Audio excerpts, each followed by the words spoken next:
ada dua pejabat negara, yaitu Mahfud dan Menteri Agraria, Pak siapa? Hadi Cahyono ya.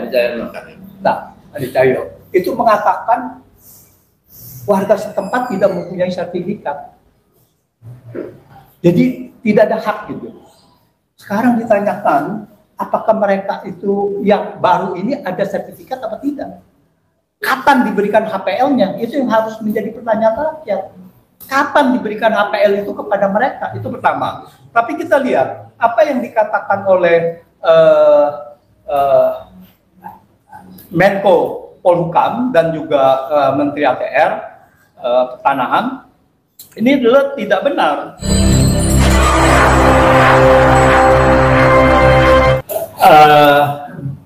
Ini saya melihat bahwa tidak ada sekali. Pertama adalah tidak ada orang yang akan menolak investasi. Investasi adalah sumber dari kesejahteraan, sumber dari kemakmuran.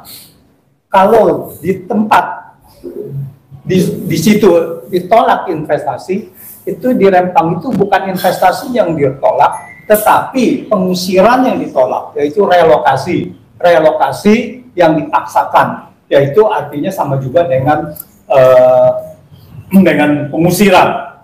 Tapi kita lihat proyek ini pun sebetulnya sangat syarat dengan kejanggalan-kejanggalan yang bisa dilihat sebagai banyak rekayasanya dan juga terindikasi pelanggaran hukum. Jadi pertama adalah kita lihat kronologisnya dulu, yaitu sejak 2004 kita tahu ya bahwa PT MPG sudah mempunyai MOU dengan dulu namanya Otorita Batam dan Pemko Batam.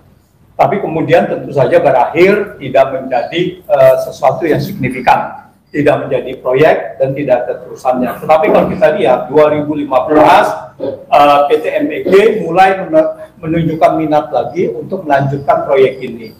Dan kemudian approach-nya adalah melalui pemerintah pusat. Dari 2016 ke 2021 dibahaslah di situ secara intensif mengenai proyek di Rempang ini. Puncaknya adalah di situ terciptanya Undang-Undang Cipta Kerja. Ini sebagai payung hukum Undang-Undang Cipta Kerja ini untuk pertama adalah mengubah tentu saja yang namanya kawasan hutan. Jadi kawasan hutan kalau kita lihat Rempang awalnya adalah kawasan hutan lindung dan taman guru. Nah di sini kita lihat bahwa mulai di sini kalau tidak ada yang namanya Undang-Undang Cipta Kerja yang memberikan kekuasaan atas nama PSN, Proyek Strategis Nasional. Jadi proyek strategis nasional ini adalah satu senjata untuk mengubah apapun, ya, sehingga bisa dilakukan. Nah, untuk sehingga investasi dapat berjalan dengan mulus. Nah, jadi Undang-Undang Cipta Kerja begitu tahun 2020 ternyata dinyatakan inkonstitusional, 2 November 2020 dinyatakan inkonstitusional, bersyarat dalam 2 tahun harus diperbaiki, tetapi ternyata tidak bisa diperbaiki sehingga 2 November 2022 otomatis itu akan berakhir. Nah, kalau ini berakhir, maka proyek Rempang pun sebetulnya akan menjadi kemungkinan besar dalam bahaya tidak bisa dilanjutkan. Untuk itulah kita lihat ada kenekatan untuk diterbitkan Undang-Undang Cipta Kerja berdasarkan Perbu, yaitu dengan alasan kegentingan memaksa ada krisis finansial global. Dan sampai sekarang kita tahu bahwa krisis finansial global ini tidak ada, ya. Dan ini adalah satu rekayasa tersendiri diadakan diterbitkannya Undang-Undang Cipta Kerja. Jadi Perpu Cipta Kerja yang kemudian disahkan menjadi Undang-Undang Cipta Kerja. Karena ini apa? Ini sangat penting sebagai payung hukum untuk mengubah lahan hutan tersebut, pelepasan kawasan hutan. Itu pertama. Terus kita lihat ini prosesnya sangat cepat sekali. Begitu kalau lihat tanggal 10 Oktober 2022 ada dokumen dari BP Batam itu mengatakan bahwa hampir seluruhnya itu masih kawasan hutan. Memang ada sebagian 7.560 hektar sudah dikonversi menjadi kawasan hutan industri. Nah, kawasan hutan industri kalau tidak produktif memang bisa dikonversi menjadi yang lainnya. Tetapi masih ada sekitar 10.000 hektar itu masih kawasan hutan lindung dan taman buru. Pada 23 April itu Oktober ya, dan Oktober 2022. Dan BP Batam mengajukan permohonan namanya APL, ya, areal penggunaan lahan itu hanya 611,5 hektar, dan kalau kita lihat ada di tepian pantai itu 611,5 hektar. Itu Oktober 2022. Tetapi kemudian pada April 2023 kemudian masuk profil yang namanya Xinyi International Investment Limited. Nah, dari situ kelihatan bahwa Xinyi kemudian mengajukan atau memberikan minat bahwa untuk investasi kaca, karena memang dia di sana banyak sekali sumber material yang hasil kuarsa, nah, sehingga mereka itu tertarik. Mungkin di situ adalah sini juga mungkin tidak diberitahu sesungguhnya oleh penguasa bahwa di sini adalah pulau kosong dan sebagainya sehingga dia tertarik. Nah, kita tidak tahu apakah sini juga diakali oleh para penguasa ini. Jadi kita tidak tahu. Tapi kemungkinan besar menurut saya sini pun kemungkinan besar diakalin gitu kan. Bahwa ini pulau kosong dan sebagainya, tidak ada ini hutan yang kemudian kita bisa konversi dan sebagainya. Itu 23 April. Lalu kemudian 28 Juli diadakanlah kunjungan. Sebenarnya 23 April itu Bahlil, Menteri Investasi dan beberapa grup juga datang ke China juga. Nah, di situ terjadilah proses bahwa mereka berminat. Lalu kemudian 28 Juli, jadi April ke Juli hanya 3 bulan, kemudian diadakan yang namanya MOU untuk investasi di situ. Dan kemungkinan besar bahwa MOU itu hanya berlaku beberapa bulan dengan catatan bahwa memang itu adalah lahan kosong. Nah, untuk itulah lahan ini di-push harus kosong, harus direlokasi. Kemungkinan China tidak mau berinvestasi di sana kalau di situ masih ada penduduk. Bukan karena dia takut karena ada penduduk di sana, tetapi karena dia diberitahu kemungkinan besar bahwa di situ adalah lahan kosong. Nah, mungkin mereka merasa ini dibohongi gitu. Nah, ini permasalahan utama. Nah, jadi 28 Juli kemudian diadakan MOU. 28 Agustus Kementerian Koordinator Perekonomian menyatakan bahwa EcoCity adalah PSN, proyek strategis nasional. Bagaimana bisa menunjuk bahwa proyek ini satu sedemikian rupa cepat menjadi proyek strategis nasional? Apa strategisnya? Nah, di sini adalah hanya mengada-ada, dan kalau kita lihat undang-undangnya yang namanya proyek strategis nasional itu adalah hanya bisa dilakukan oleh pemerintah pusat, pemerintah daerah, BUMN dan BUMD. Jadi tidak bisa oleh swasta yang namanya proyek strategis nasional. Sebentar, di sini saya bacakan.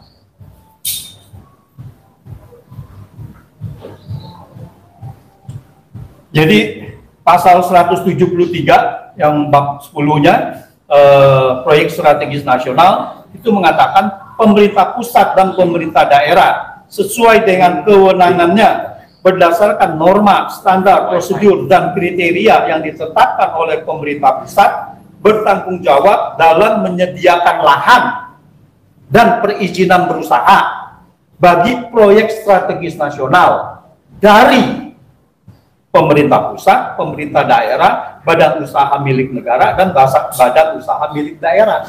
Jadi, proyek swasta ini tidak boleh diklaim sebagai proyek strategis nasional di mana pemerintah harus menyediakan lahan.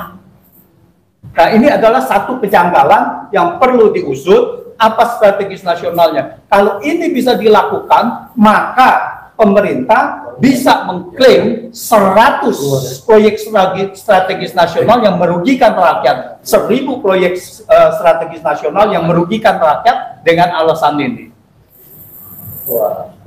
Nah, ini mengenai proyek strategis nasional. Dan kedua, mengenai pelepasan kawasan hutan. Nah, karena ada proyek strategis nasional, maka boleh ada konversi untuk kawasan hutan. Apa saja itu yang boleh dihitungkan. Nah, disinilah karena diklaim sebagai proyek strategis nasional 28 Agustus, maka BP Batam dan sekaligus merangkap sebagai Pemkot Batam mengadakan patok bahwa di situ adalah pengusiran. Di dalam pernyataannya, salah satu surat pernyataan dari warga yang disiapkan oleh BP Batam, sekali lagi disiapkan oleh BP Batam, itu mengatakan bahwa saya mengakui, ini dari warga ya, ini untuk warga, saya mengakui bahwa tanah atau lahan yang dihuni atau ditempati atau yang saya gunakan saat ini merupakan tanah hak pengelolaan dan wilayah kerja BP Batam. Jadi di sini cuma mengatakan hak pengelolaan tanah dan wilayah kerja BP Batam, tapi tidak mengatakan bahwa ini adalah tanah milik BP Batam. Kan bisa saja tanah ini milik mereka, milik yang orang sudah menempati daerah situ. Kenapa ini harus ditulis, harus diserahkan kepada BP Batam gitu. Lalu nomor 2-nya adalah saya bersedia relokasi ke tanah yang telah disediakan oleh BP Batam senilai seluas 200 meter persegi beserta bangunan rumah yang layak serta fasilitas lainnya yang disiapkan oleh BP Batam. Nah, ini yang semuanya ditolak, yang kemudian memicu bentrokan pada tanggal 7 September. Ini disiapkan surat pernyataan ini dari Oktober 2022, tapi kelihatannya banyak warga yang menolak untuk itu. Nah, kemudian mengenai pelepasan hutan. Kalau kita lihat, sampai dengan Februari 2018, 100% kawasan Pulau Rempang itu adalah hutan lindung dan hutan buru dan taman buru, ya, 100%. Lalu kemudian 7.560 hektar dikonversi menjadi hutan konversi. Lalu kemudian itu 10 Oktober 2022 statusnya masih begitu statusnya. Lalu dengan adanya PSN, lalu kita dengar tiba-tiba di sini ada konversi menjadi HPL yang diserahkan kepada BP Batam. Pertanyaannya, siapa yang boleh menyerahkan HPL kepada BP Batam? Apakah benar ATR Kementerian dari Agraria boleh? Karena apa? Karena di sini adalah haknya adalah Kementerian LHK, haknya itu yang bisa menyerahkan. ATR sudah tidak ada lagi karena ini adalah tanah di dalam kekuasaan Men LHK. Nah, lalu setelah itu konversinya secara cepat, ya. Kita tahu bahwa 2028 Agustus seperti yang tadi saya katakan ada yang namanya PSN, lalu kemudian katanya 100% ini sudah dikonversi. Lalu ada dua pejabat negara yaitu Mahfud dan Menteri Agraria, Pak siapa? Hadi Cahyono ya. Nah, Hadi Cahyono itu mengatakan warga setempat tidak mempunyai sertifikat. Jadi tidak ada hak gitu. Sekarang ditanyakan apakah mereka itu yang baru ini ada sertifikat atau tidak? Kapan diberikan HPL-nya? Itu yang harus menjadi pertanyaan rakyat. Kapan diberikan HPL itu kepada mereka? Itu pertama. Tapi kita lihat apa yang dikatakan oleh Menko Polhukam dan juga Menteri ATR Pertanahan Ini adalah tidak benar. Jadi ada kita undang-undang pokok agraria tahun 1960. Jadi Indonesia baru mempunyai undang-undang pertanahan itu tahun 1960. Ya, sebelumnya adalah memakai undang-undang Belanda.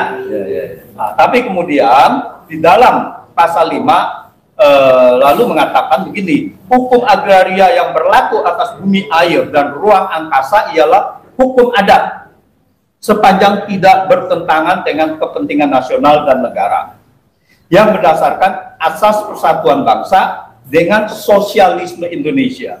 Lalu pasal 7 mengatakan untuk tidak merugikan kepentingan umum, maka pemilikan dan penguasaan tanah yang melampaui batas tidak diperkenankan. Apakah penguasaan tanah 17.000 ini di satu pulau itu tidak melewati batas? Tentu sangat melewati batas. Dan menurut undang-undang tidak diperkenankan. Lalu pasal 13-nya ayat 2 mengatakan pemerintah mencegah adanya usaha-usaha dalam lapangan agraria dari organisasi-organisasi dan perseorangan yang bersifat monopoli swasta. Jadi tidak bisa. Jadi Rempang ini adalah jelas 17.000 adalah monopoli swasta di situ. Dan sini melanggar undang-undang agraria ini. Lalu kemudian di diktum kedua itu mengatakan ini ketentuan-ketentuan konversi karena kita 1960 baru membuat undang-undang agraria, undang-undang pertanahan, lalu kan ada konversi kan, bagaimana kepemilikan sebelum itu, kepemilikan yang di zaman Belanda. Lalu dikatakan di sini hak eigendom atas tanah yang ada pada mulai berlakunya undang-undang ini ya pada saat 1960, jadi hak eigendomnya sudah ada. Jadi hak eigendom itu bisa apapun asal dia bisa menunjukkan dia ada kepemilikan di tanah itu. Tidak perlu sertifikat, tidak perlu apa, bisa juga yang saya tidak tahu ya dulu ada namanya girik atau tidak, tapi yang pasti dulu ada namanya petok D gitu, menjadi hak milik. Jadi otomatis menjadi hak milik. Di situ dikatakan, jadi mulai berlakunya undang-undang ini sejak saat tersebut menjadi hak milik. Jadi tanah mereka itu hak milik. Masyarakat adat sudah menulis surat kepada Kementerian Agraria 2 kali pada tahun 2010 dan 2020 untuk minta status mereka diperjelas, antara lain dengan sertifikat lah, tetapi tidak diberikan. Ini adalah jelas pelanggaran di dalam undang-undang kepemilikan tanah ini. Nah, jadi kalau kita lihat, ini proyek ini adalah syarat dengan rekayasa. Jadi seharusnya ini semua harus diusut dulu dan siapa yang bertanggung jawab harus mempertanggungjawabkannya. Apakah Bahlil, banyak Menteri Investasi di sini banyak juga menyiarkan fakta-fakta yang tidak benar alias pembohongan, dan ini harus diproses semua, harus dilihat semua. Dan semoga ada advokasi dari lembaga hukum yang akan mencoba menuntut mereka ini gitu. Saya rasa dengan dukungan dari masyarakat Melayu, saya rasa bahwa seharusnya proses hukum ini bisa berjalan. Terima kasih Om Lim. Ya, terima kasih Prof.